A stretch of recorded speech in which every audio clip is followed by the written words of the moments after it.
おはようございます。ケンです。今日のテーマは一言でまとめると、テスラはどこへ向かうのか。動き始めているのは移動、エネルギー、AI、そして宇宙をまたぐ巨大な OS 構想です。なぜこんな話をするのかというと、最近のイーロン・マスクさんの発言とテスラをめぐる重要なニュースがまるでパズルのピースのように一つの絵を描き始めたからです。飛行するロードスター、ハンドルを持たないロボタクシー、エネルギー貯蔵システム向けに20億ドル規模のバッテリー契約、そして次世代 AI チップが宇宙で使われる可能性。これらはすべて未来の社会インフラをテスラが作るという宣言に聞こえます。今日はこの流れを読み解きながらテスラがどこへ向かっているのか一緒に考えていきたいと思います。まずは今回のニュースを簡単に整理しましょう。一つ目は次世代ロードスター、イーロン・マスクさんが飛ぶデモを年内に行うかもしれないとコメントしました。これは単なるハイスペックカーの話ではありません。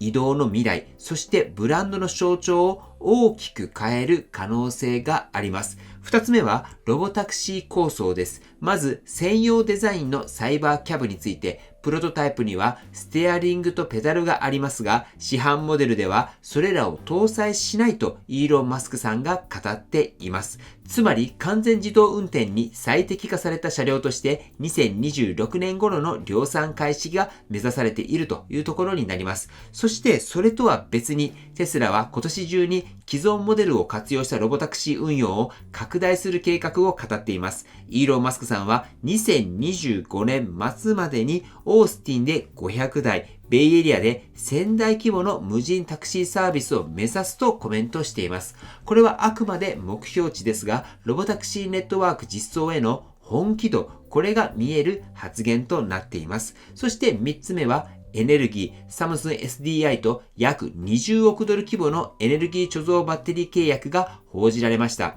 これは EV 用ではなく電力グリッドやメガパック向け、つまり世界の電力網の話です。そして4つ目は AI。AI5、AI6、AI7、AI8 と続くチップ開発ロードマップが語られ、AI8 は宇宙に使われる可能性があると示唆されました。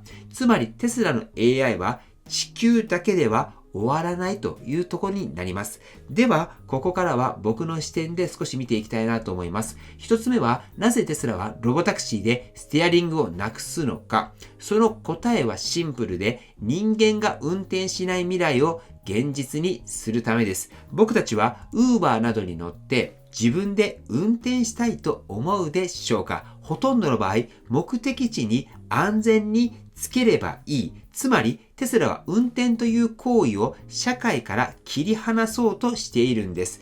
これは自動車の進化ではなく人間の移動という文化の変革です。イメージとしてわかりやすいかなと僕が思っているのは、例えば電車に乗りますよね。電車っていうのは目的地にまで到着すればいいだけの話じゃないですか。自分で電車を運転しようなんてさらさら思わないと思いません？それと同じで、車っていうのは電車よりももっと詳細に特定のところまで行ければいいっていうような感じになっていくんじゃないかなと思います。そうなってくると自分が運転していくっていうのがどんどんなくなり、ただ車に乗ったら目的地に着きましたよっていうような未来になっていく。僕はそのような未来にこれからもっともっと向かっていくと思っています。そしてこの発想っていうのが根本的に他社とは違っています。ウェイモは安全性を重視し、段階的に証明していくアプローチ。一方テスラはリアルワールドデータと AI で一気にスケールするアプローチです。これが都市に浸透した瞬間、街そのものが変わります。交差点の使い方、人の流れ、物流、駐車スペースの概念まで、ロボタクシー1500台という数字は小さく見えるかもしれませんが、これはスケール前の実証段階です。まるで iPhone の初代モデル、市場を変える製品というのは最初は少数から始まります。次にエネルギーの話です。なぜテスラは巨大なエネルギー貯蔵契約を進めるのか。それは未来の価値が電力とデータにあるからです。車の台数で稼ぐモデルは過去のビジネスです。太陽光、蓄電池、メガパック、AI、これが組み合わさると何が起きるのか。地域が電力面で自立し、配電コストが下がり、電力会社の構造が変わります。テスラはそのネットワークの中心に立とうとしているんです。そして AI と宇宙です。AI8 が宇宙で使われる可能性。これは SF ではなく、テスラとスペース X を合わせて考えると現実味を持ちます。例えば、地球上のデータセンターはエネルギー、冷却、水、土地という制約を受けますが、宇宙ならどうでしょうか。高密度 AI 処理を行い、レーザー通信で地球と接続する。これは未来のクラウド基盤の形の一つです。つまりテスラの AI は FSD だけではなく演算インフラそのものを狙っているんです。そして飛行ロードスター。これは単なる性能の誇示ではなく象徴です。テスラは物理の限界を壊す企業だというメッセージ。人々の想像を現実に引き寄せ、ブランドと文化を動かす役割です。こういったことを踏まえて僕はこう考えます。テスラは今、文明そのものを再設計し始めていると。車から始まり、街と電力ネットワーク、そして宇宙へ個別の製品ではなく、社会の OS を作ろうとしている。2030年、僕たちはこう振り返るかもしれません。車だと思っていたものは、実は AI ネットワークの端末だったと。では最後に視聴者の皆さんに問いかけたいと思います。皆さんはテスラをまだ自動車のメーカーだと思いますか？それとも未来のインフラの企業だと思いますか？今株価は短期の揺れがあります。でも本質は企業の方向性と実行力です。その変化が今まさに同時多発的に起きているというのが今のテスラだと僕は思います。はい。ではね、本日のコメントを紹介します。本日は樋口さんのコメントです。米国在住の日本人テスラオーナーの T3 氏による FST14.1.4 の市場レポートが上がってますね。FST の驚異の進化となっています。ドライブの最後に自分のガレージにバックで駐車するところまで FST が全自動でやってくれています。ほぼ実用的な全自動運転になりましたというコメントいただいております。ありがとうございます。X を見ると特にアメリカ在住の方たちが FST の動画をどんどん上げてくれています。この拡散力はすごいなと思います。日本でも導入されたらきっと多くの人が使うでしょう。そして使えば使うほど自分で運転をすることがなくなり、これまで車の運転に使っていた時間、これを違うことに使えるようになる。そんな未来がもう見え始めています。非常に楽しみすぎる未来ですけれども、皆さんはどう思うでしょうか？テスラオーナーさんの話をする機会が僕は多いですが、皆さんというか僕がお話をする人は大体ビジネスをされている人が多いですが、やはりテスラを使ったビジネス、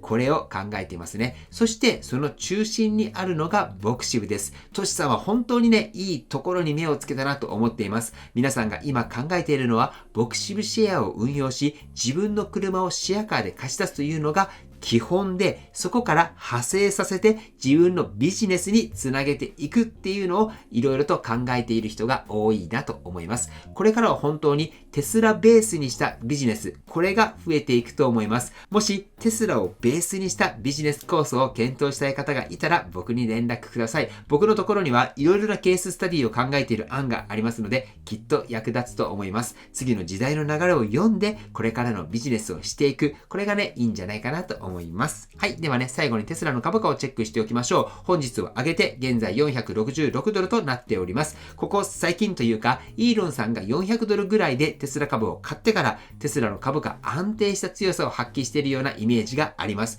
次の大きなイベントは、株主総会。しっかりと情報を追っていきたいと思います。はい。では本日の内容は以上です。今回の動画が参考になったと思われたら、高評価をよろしくお願いします。僕の YouTube は毎日発信しています。僕の YouTube をご覧になってもらえば、テスラの情報はほとんど網羅すると思いますので、チャンネル登録がまだな方は、チャンネル登録の方をよろしくお願いいたします。では、今日もご視聴していただきありがとうございます。テスラのある生活を楽しんでいきましょう。ではまた。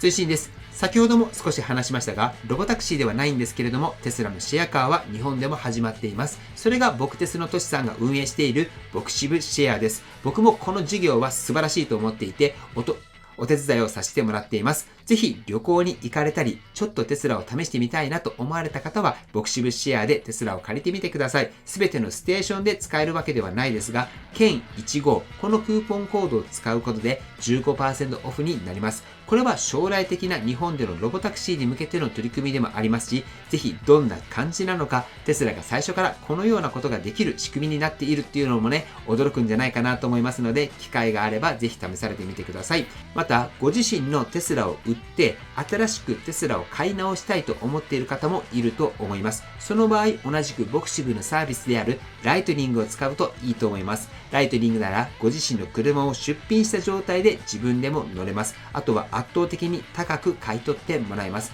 この理由ですが、興味のある方は概要欄にライトニングのサイトのリンク掲載していますので、そちらよりご確認してもらえればと思います。そしてこのボクシブシェアを使ったビジネス展開、これ案がね、いろいろと僕のところに集まっていますので、何かビジネスをしたいなと思われる方も気軽に僕の方に連絡ください。一緒にビジネスの構想、これを立てていけたらと思います。はい。では本日も最後までご視聴していただきありがとうございます。素敵な一日をお過ごしください。ではまた。